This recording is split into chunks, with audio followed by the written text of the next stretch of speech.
बोलो जयकारा, बोल मेरे श्री गुरु महाराज की जय। सौभाग्यशाली गुरुमुखो, भगवत प्रेम की प्राप्ति में पूर्व जन्म के संचित शुभ संस्कारों से अत्यधिक सहायता मिलती है।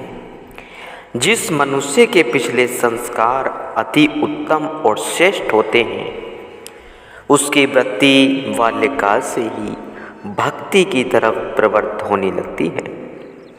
पूर्ण संत सद्गुरु की प्राप्ति संत महापुरुषों का सत्संग, शास्त्रों व ग्रंथों का उपाध्याय से जगी हुई आत्माओं के विचार स्वतः ही ऊपर उठने लगते हैं। पूर्व जन्मों के संचित संस्कारों के विषय में भगवान श्री कृष्ण जी महाराज अपने सखा अर्जुन को योग भ्रष्ट जन अधूरी साधना के विषय में इस प्रकार फरमाते हैं। जैसे मनुष्य किसी काम को शुरू करता है, लेकिन रात्रि होने तक उस कार्य के संपूर्ण न होने पर वह उसे अधूरा ही छोड़कर सो जाता है। प्रातःकाल होने पर वह व्यक्ति सर्वप्रथम उसी अधूरे पड़े हुए काम को ही पूर्णता देता है। इसी प्रकार कोई भी मनुष्य जिसके विचार प्रभु भक्ति की ओर लगे होते हैं और एक जन्म में वह यह कार्य प्रभु भक्ति की प्राप्ति पर पूरा नहीं कर पाता, तो आगामी जन्म में कुदरत उसकी इस कार्य में सहायता करते हैं। ऐसे योग भ्रष्ट जन किसी भक्तिवान तथा उत्तम विचार रखने वाले मनुष्य के घर में जन्म लेते हैं। भावी की तरह ऐसे उपाय रचे जाते हैं जिससे वे शीघ्र ही अपने मनोरथ में सफल हो जाते हैं। तनक सा इशारा ही उनके जीवन में महान परिवर्तन ला देता है। इसी प्रकार के सैकड़ों प्रमाण इतिहास में मिलते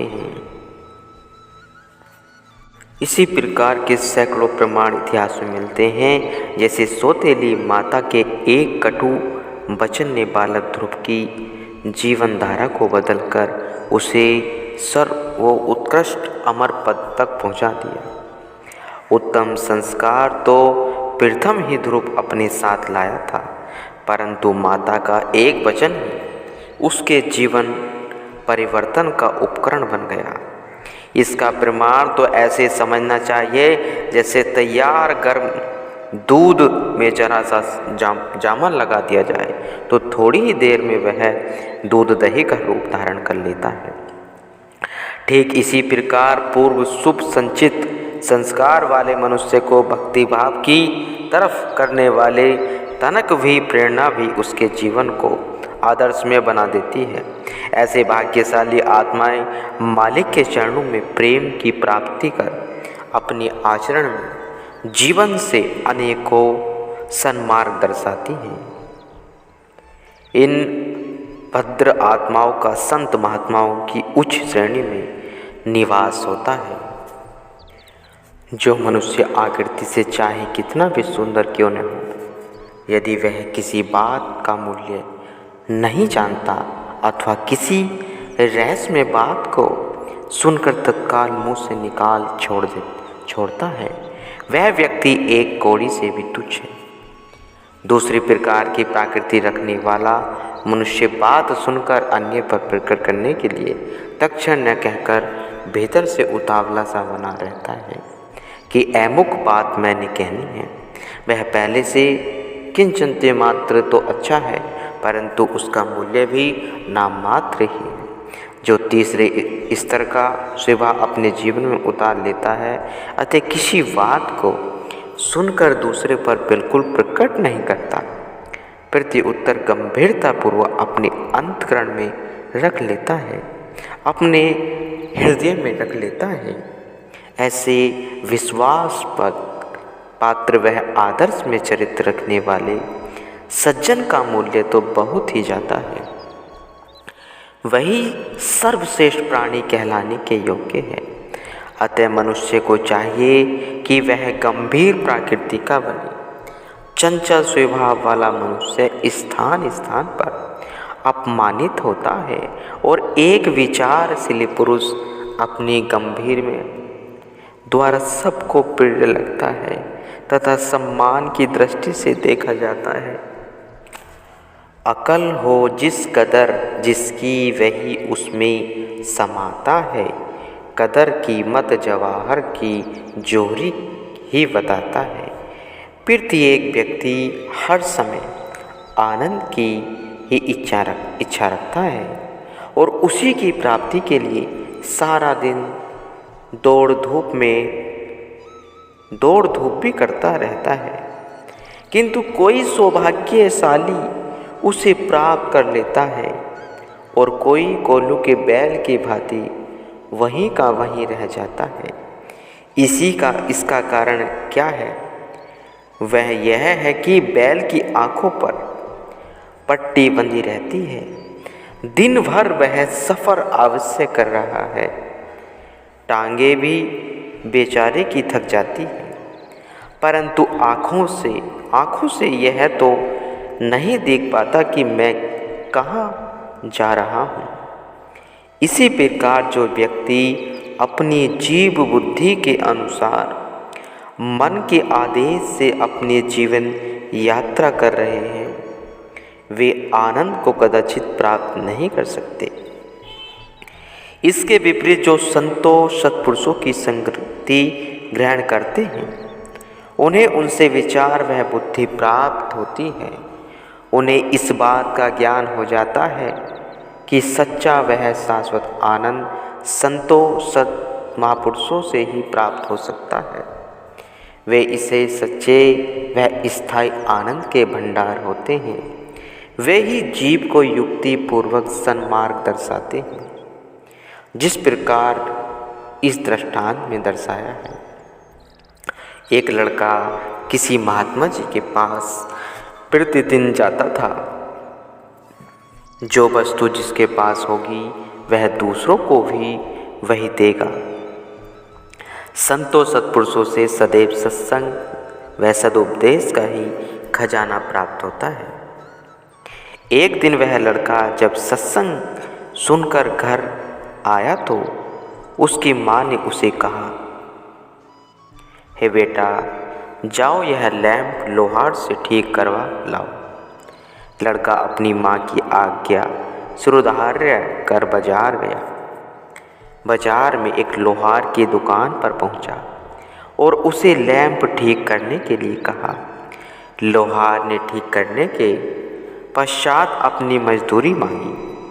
उस लड़के के पास पैसे तो थे नहीं, इसलिए उसने दुकानदार से कहा, मेरे पास तो संतों के वचनों के अतिरिक्त और कुछ भी नहीं है। अनमोल वचनों का ही धन मेरे पास है। वे 1-2 वचन ही तुम्हें सुना देता हूँ तो तुम्हारी परिश्रम का मूल्यांकन हो जाएगा। लोहार बोला, संतों महात्माओं के वचन मेरे किस काम के? मुझे तो अपने व अपने परिवार के जीवन निर्वाह के लिए पैसों की आवश्यकता है। उनके वचनों से मेरा क्या बनेगा? उनसे मुझे रोटी कपड़ा तो नहीं मिलेगा। लोहार का यह उत्तर सुनकर लड़का सीधा महात्मा जी के पास आया और विनय की, महाराज, आप तो फरमाते थे कि लाखों रुपए खर्च करने पर भी संतों सत्पुरुषों के वचनों की प्राप्ति नहीं होती। आज की बात है कि मैं घर का लैंप बनवाने गया। जब लोहार ने उसे ठीक कर लेने के पश्चात अपने परिश्रम का मूल्यांकन मांगा, लेकिन मेरे पास उस समय पैसे नहीं थे। इसलिए मैंने उससे कहा, मेरे पास तो इस समय केवल संतों के अनमोल वचन हैं, वे ही आपको 1-2 सुना देता हूँ। परंतु वह तो प्रत्युत्तर में गर्म हो गया और बोला, संतों के वचन मेरे किस काम के हैं? उनसे जीवन निर्वाह तो नहीं हो सकता, इसलिए मुझे पैसे ही चाहिए। लोहार के उत्तर को सुनकर मैं भ्रमण में पड़ गया कि जो कार्य चंद पैसों से हो सकता है वह अनमोल वचनों से नहीं हो सकता। संत महापुरुष सदैव ही जीव की भलाई चाहते हैं। वे नुकसान कदाचित नहीं सहन कर सकते। लड़के के भ्रम निवारण के लिए उन्होंने और युक्ति सोची। महात्मा जी ने लड़के को 1 लाल देकर कहा, जाओ इस लाल के बदले सब्जी ले आओ। महात्मा जी की आज्ञा से उधार लेकर वह बाजार गया और सब्जी वाले से कहा, भैया यह लाल ले लो और इसके बदले में जितनी सब्जी मिल सकती हो उतनी दे दो। सब्जी वाले ने वह लाल उसके हाथ से लेकर दूर फेंक दिया और कहा कि इस पत्थर के बदले में भी कहीं सब्जी मिलती है। इस पत्थर के बदले में भी कहीं सब्जी मिलती है। यह पत्थर मेरे किस काम आएगा? पैसा लाओ तो सब्जी ले जाओ। लड़का अपना लाल उठाकर महात्मा जी के पास वापस लौट आया और सारा वृत्तांत कह सुनाया। फिर उत्तर में महात्मा जी ने फरमाया, दोबारा जाओ, कोशिश करो। अच्छा, अब की बार जाकर 1 दिया सलाई ले आओ। लड़के ने सोचा, यह तो अवश्य मिल जाएगी, क्योंकि यह छोटी एवं सस्ती वस्तु है। इसी खुशी में कि अब तो आज्ञा पूर्ण हो ही जाएगी, वह बाजार में दिया सलाई खरीदने के लिए निकल पड़ा। परंतु दिया सलाई वाले ने भी यह उत्तर दिया कि पत्थरों की भी कहीं कीमत पड़ती है। बेचारे की खुशी पर पानी फिर गया। निराश होकर इतना सा मुँह लेकर वापस आ गया। महात्मा जी के चरणों में लाल रखकर विनय की, महाराज यह आपका दिया हुआ लाल आपके चरणों में ही समर्पित करता हूँ। मुझे तो इसके बदले में कोई भी वस्तु नहीं मिली। संत महात्मा जी को सीधा मार्ग दिखाने के लिए कई युक्तियाँ अपनाते हैं और भ्रम को तो वह मूल से ही विनष्ट करके चैन लेते हैं। महात्मा जी ने बड़े दुलार से कहा, अच्छा बेटा, इस बार तो यह लाल जोहरी के पास ले जा, वह तुझे निराश नहीं लौटाएगा। महात्मा जी की आज्ञा मानकर वह जोहरी के पास गया। लड़के ने जोहरी को लाल दिखाया। जोहरी ने लाल देखते ही 500 रुपये उस लड़के के हाथ में दे दिए और साथ में यह भी कहा कि यह तो केवल इस अमूल्य मूल्य लाल की दिखाई है, इसका मूल्य तो करोड़ से भी अधिक है। लड़का प्रसन्नता में फूला न समाया। 500 रुपये और लाल भी वापस लेकर तुरंत महात्मा जी के पास पहुंचा। प्रसन्नता पूर्वक श्री चरणों में मस्तक निभाया और रुपयों की थैली भेंट कर विनय की, महाराज यह तो केवल इसकी दिखाई है, इसका मूल्य तो वह करोड़ से भी अधिक बताता है।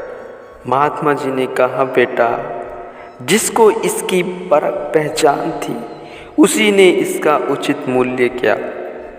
बिना पहचान वालों ने तो इसकी तुलना पत्थर से ही कर दी। इसी प्रकार संतों महापुरुषों के वचनों का मूल्यांकन आम जीव नहीं कर सकते। महापुरुषों के वचनों की कदर तो गुरुमुख पुरुषों के पास ही होती है, क्योंकि उन्हें सत्पुरुषों के सत्संग सुनने से यह परख दृष्टि मिल जाती है।